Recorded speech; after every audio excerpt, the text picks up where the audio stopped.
Yes, ladies and gentlemen, after you watch this video with myself and Julien Laurens, please make sure you watch this week's episode of Vibe with Five. And please look out for the David Ornstein Show and myself tomorrow, the Five Insider.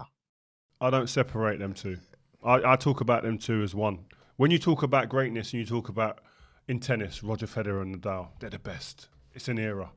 Never be done again. When you talk about like Cristiano Ronaldo and Messi, I just talk about them. I have been lucky and blessed and privileged to share the pitch with both of them. Yes, ladies and gentlemen, welcome back to Five. And you know what? We have a very, very special guest. And it's extra special because of what you've been doing, Julien. I've been seeing you on ESPN. I've been seeing you on CBS, talking to Thierry Henry. Julien Laurens, the man behind the Kylian Mbappé story. Now, it's worldwide news. Kylian Mbappé off the pitch. He wants to leave PSG and go to Real Madrid. On the pitch, he's banging in goals in the Champions League. Talk to us. What is the situation? What's going on? Fill us in, please. Yeah, it's an incredible twist, Joe, because only 5 months ago, he signed his new huge contract with PSG, a 3-year deal, 2 years plus one in option that he can trigger himself, becoming the highest paid footballer in the world. And 143 days later, the honeymoon is over. He wants to leave. He's had enough.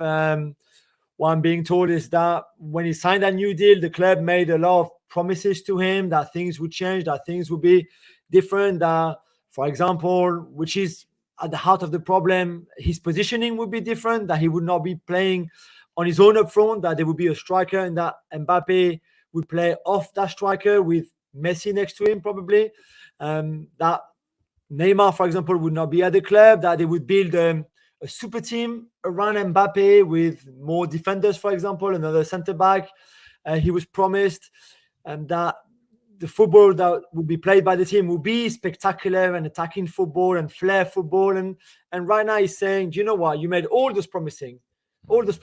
And right now, none of them have been kept. None of them have happened. So I've had enough. And now I want to go as soon as possible, which is in January.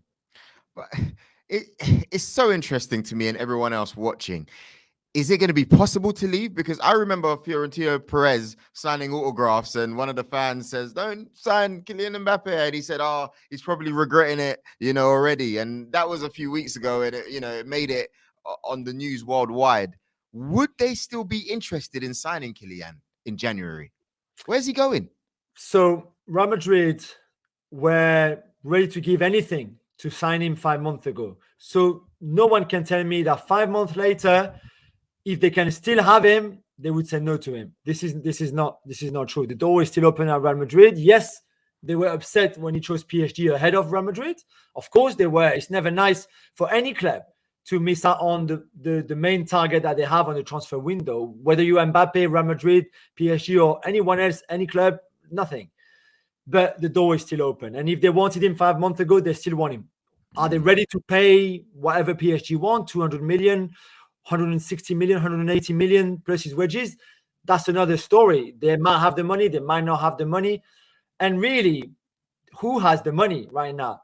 Liverpool, which I think is a club that Kylian really likes, can't afford him right now. They can't pay that money. And this is not a position that they want to strengthen, that they need to strengthen. This is in midfield that they're looking at players right now. So no Liverpool. Chelsea, I think Chelsea is a very serious contender because we know that Todd Boehly, the new owner, wants the big names, wants the headlines, wants the superstar, hence why he wanted to sign Cristiano Ronaldo. Mbappe ticks a lot of the boxes of what Todd Boehly does and wants, and certainly they would have the money to sign someone like him. But are they big enough, Julien? Are they big enough at the current moment, Chelsea? Graham Potter, he's doing all right, like he's coming, but is that at the current moment, do they fit the profile, or is that not something that you would have to wait and see maybe a year later, if you see what I mean? Yeah, no, I see what you mean. I mean, there's not many clubs right now who would be a better proposition than PSG, really. When you think about it, all those top clubs are pretty much on the same level. That's why I think Real Madrid is the favorite, because all the history between him and Mbappe and the Mbappe family, we can go quickly on it. When he was 11, they're trying to sign him when he was 11. He's 23 now, but he went for a week training there. Same when he was 14. They tried again to sign him in 2015, in 2016, in 2017. I mean, Wow. the list goes on. So they've been chasing him. So it has to be the favorite. But then Chelsea, Liverpool, Manchester United, they're top clubs. They're some of the best clubs in the world. Bayern Munich, Italian clubs, Barcelona, all of that. So if you're Kylian right now, and the only thing you want is to leave PSG. This is it. The relationship is broken with Paris. He doesn't want to be there anymore. They will try to change his mind. They might do so, but he's so stubborn that good luck with that. He wants to leave. So I think everybody who can come and bring him a project where the money is right for PSG, for him, where the project is right, where the team, the manager, everything kind of fits with what he wants, I think he would be interested. So that could be Chelsea, Liverpool, Barcelona, Juventus, I don't know, anyone really that can bring him on the table a good project financially, football-wise, career-wise, everything you want. He would be listening for sure. It's funny because I'm seeing all types of people all of a sudden interested. Arsenal, They want him. Arsenal. I would, Fans will take him. mate. I keep saying we're top of the league. Who you never know. But I see Rio. You can laugh at me. I see Rio putting posts on his social media. He And wants him at United, that's for sure. yeah, exactly. It's very interesting. I mean, he's done so well so far this season. 4 matches played in the UEFA Champions League, 4 goals. And in the league as well, 9 matches played, 8 goals. He's not playing games. He's really, really doing his thing. And he's got a couple of assists as well. So it's good that the form hasn't dropped on the pitch, because it's very easy to do that. I want to talk again about his relationship with Neymar and Messi. Do you think that's got anything to do with him wanting to leave? Because we're hearing so much and the relationship's deteriorated.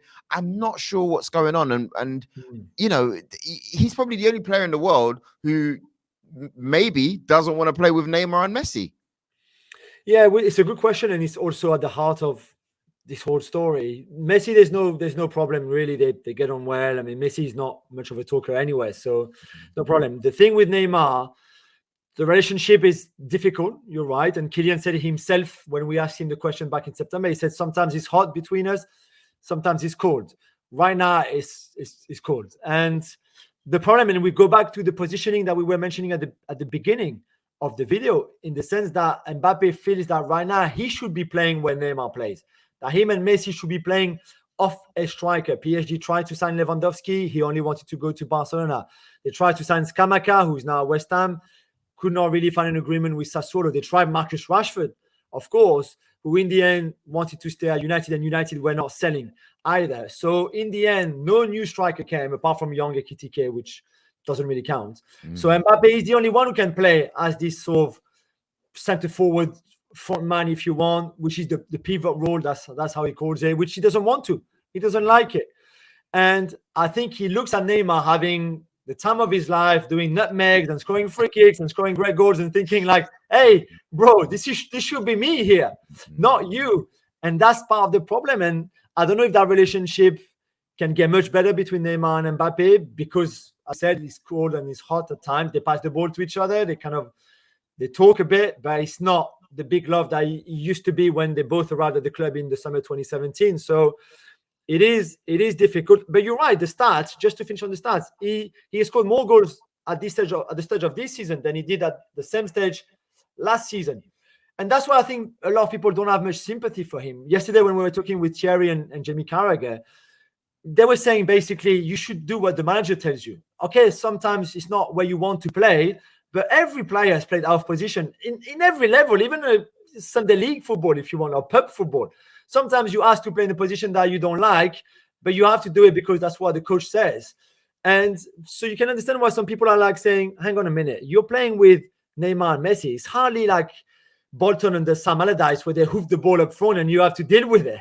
Come on. So, but they still played with Anelka, though. They did, they had some good players. True. About it today, if you want. It's not like long throw-ins and they hook the ball at you. So, but on the other hand, you understand Mbappe's point of view. You told me I would play off a striker, that you would sign a striker, and now nothing has changed. It's me, the striker, and I don't want to be in that position, even if I do well in there. But we have to also not ignore Neymar's stats. I mean, he's had 10 games in the league and 8 goals. So he's definitely having a bit of fun, playing in that position as well. I guess, can you explain further what Thierry Henry said, I mean, I don't know if you saw, but I saw that he also mentioned that, look, end of the day, he wants to be in a position where he feels he can excel. Yeah. And he doesn't feel that he can excel just because you're good enough to play in a particular position. Should you be playing in that position? That's my question towards yourself. Completely, and I think Thierry was right. And this is exactly, again, the heart of it, because Mbappe feels that if he was playing off a striker for PSG, he would be even more efficient. He would be even better. So we would talk even more about him because his stats would be better, because he would be delivering even more, which right now he feels a bit limited and restricted because he has to hold the ball up, for example, for Neymar and Messi, to get them into the game. He has to make the runs in behind, sometimes in the channels, and not enough centrally. And then Messi and Neymar make that run centrally because Kylian has the ball on the right or on the left and he's ready to cross. And he says, if there was a striker doing that and me playing off that striker, I would be in those positions that I want to be in. But Thierry also said something very, very interesting. He said, you never want to be playing somewhere where you're exposed, where your weaknesses are exposed, where you sense that people can tell this is not where you are at your best.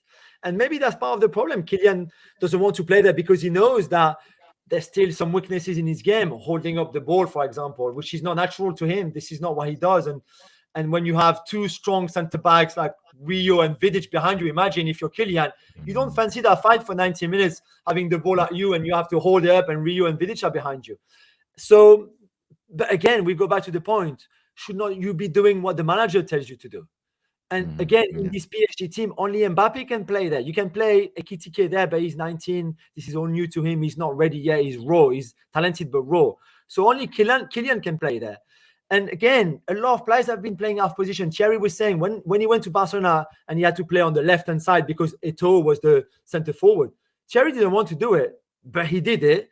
And he did it for Pep and for Barcelona, for his team.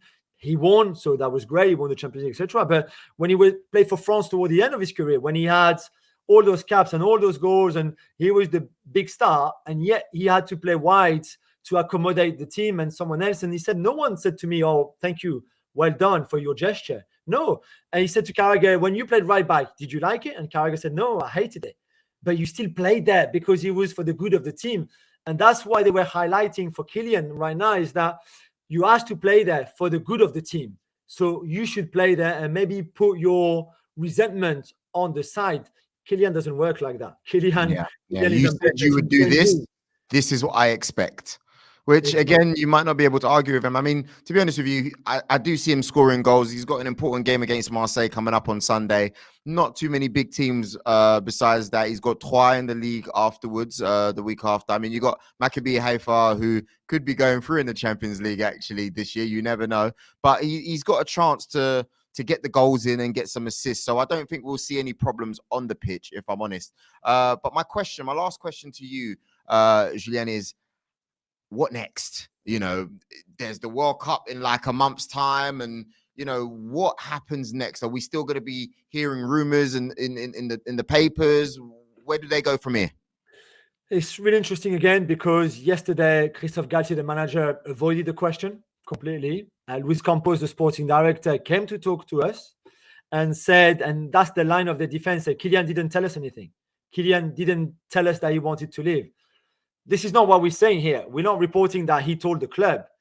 We are saying that this is what he wants to do. So the Marseille game is going to be played. After that, there's the week where they don't have Champions League. After that, Ajaccio, and then Maccabi Haifa, and then Troyes. And at some point, they will sit down. Luis Campos, Galtier, Mbappe, maybe Nasser Al-Khelaifi, the president, maybe the owner, the Emir of Qatar will join in. I don't know, via Zoom or something, whatever, and they will have they will have a tough meeting because Kylian will tell them, I feel betrayed by you, and betray is a strong word. I understand there's a lot of people who don't like that word, but this is especially with the money he's getting. People sometimes don't understand how can you feel betrayed, but betrayed in the sense that you promised me things that have not happened. And for me, the relationship is broken. So they will have that conversation. PSG will try to convince him. They can say to him, we will sign a striker in January. So you're going to play off a striker. Don't worry, that will not last, that kind of stuff. I don't think. I don't know if he will believe them, because he believed them in May and look what happened. But they will try to convince him. They will try to make things good. They will try to say to him, listen, finish the season at least, and when we can reassess the situation in the summer. Knowing Kylian like I do, he will say, I want to go in January, and I will, if I've got the opportunity, I will go. So I think we could have a big fight there. We could have arm wrestling. We could have him pushing for a move, PSG saying you're not going anywhere in January. But certainly this would be fascinating between now and January, and see what happens in that month. Because again, like we said earlier, who can come in and buy him now? Who can offer that to PSG and to him? We will have to see. But just to finish on the World Cup, it's in 40 days, isn't it? Or 39 days now? This is, if you're Didier Deschamps, this is not what you want from your star player. This is not a situation that you would enjoy if you're France and Deschamps. And that is on the list of all the things right now that are not the most positive around the national team. Let's put it that way. Yeah, we've seen things can go wrong with the national team in France, and I'm sure people don't want that. Listen, Julien, thank you very, very much for you reporting with us today. Honestly, fantastic work during the course of the week. If you haven't seen Julien's work, please make sure you follow him on socials. Make sure you watch his show on ESPN and on CBS as well. Absolutely great stuff. And you know what? We'll catch up very, very soon. And yeah, have a good evening. Enjoy the Champions League and the Europa during the course of the week, and we'll speak next week. I had confidence that this guy will weather the storm. And yeah, it was a poor mistake, but it was an introduction to the Premier League, the pace of it, teams getting up against you. At the Bernabeu, he's calling foul. It's a foul. He gets a foul probably. But away at Goodison, what a game to debut in the Premier League, by the way. Don't care how good or old or young you are, experienced or whatnot. To go to Goodison, it's a hard place to play, man.